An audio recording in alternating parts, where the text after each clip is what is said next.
minutes or so. Right on. And are we ready to say hi to Candace?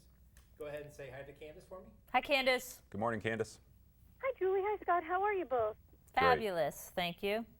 Well, thank you so much for joining me. I really appreciate it. No problem. Thank you. Of course.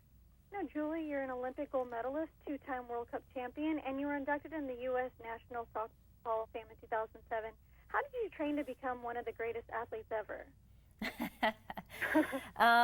You put in a lot of hours, actually. You put in a lot of hours, and you are conscious about how you're fueling yourself, which is why Scott and I are here today. Because as parents, now we have kids. There's a lot of debate right now about sugar and how much sugar you consume. And one of the things you learn as active athletes is the important role, actually, that sugar, carbohydrates in the form of sugar play in sports drinks like Gatorade. So we're here to talk about that and clear up some confusion of that and how it can actually enhance performance. And as you mentioned, carbs have gotten such a bad rap in recent years. How important are carbohydrates for athletes? Oh boy, they're so important. Athletes want to run at a high intensity. I often use the analogy that athletes are very much like a stock car. They're running those NASCAR races at 8,000 and 9,000 RPMs for 500 miles. That's a high intensity for a long period of time. Athletes are going to try and do the same thing. As Julie was just talking about, it's a lot of time, it's a lot of practice time, it's a lot of training that gets involved. And all of training, I guess not all of it, but so much of training is at a high intensity for a long period of time. And carbs in the form of sugar are the fuel source for that. They can go at lower intensities just like a stock car can, but they're not going to win a race at a lower intensity. And neither is an athlete burning fat for fuel at a lower intensity. And so, again, that's why carbs are so important in that situation. And what can happen to athletes if they don't consume enough carbs during intense training or competition? Well, I can tell you from a soccer player where you're running around all the time, I mean, it's you definitely feel it. You can obviously, when you're exerting 90 minutes of a game or even 60 minutes of a practice, I mean, you need that source of energy and fuel. It's so important. And you literally feel tired. You can feel your body start to slow down, your ability to control a ball, your ability to finish out a game. So it is an important fuel in there for a reason. Outside of even the fuel source for that training are a couple other things that carbohydrates do, and even the last half of that word, carbohydrate. Water goes with carbs into the body, basically. They'll flow into those muscles and they'll help you stay hydrated.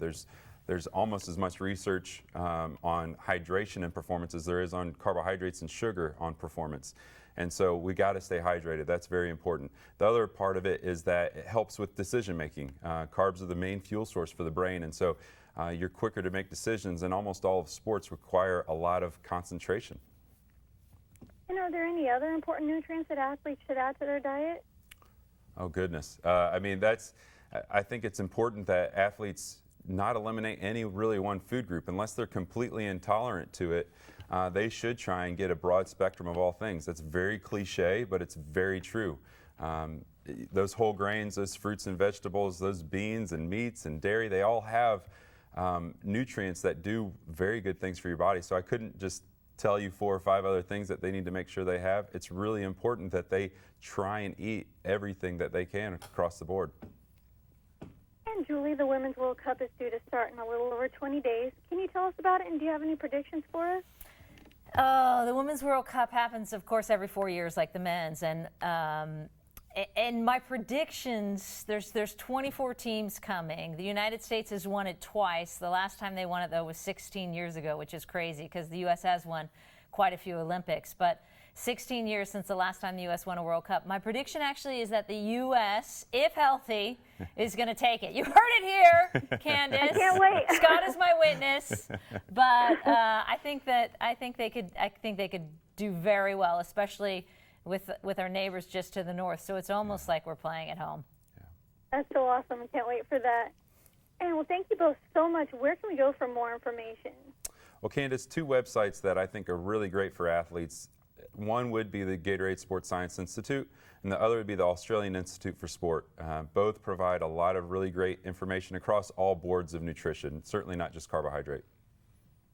Well, thank you, Julie. Thank you, Scott. I appreciate you taking time out of your busy schedule to talk to me this morning. Have a great day. Thanks, Candace. Thank you, Candace. Thank you. Bye-bye.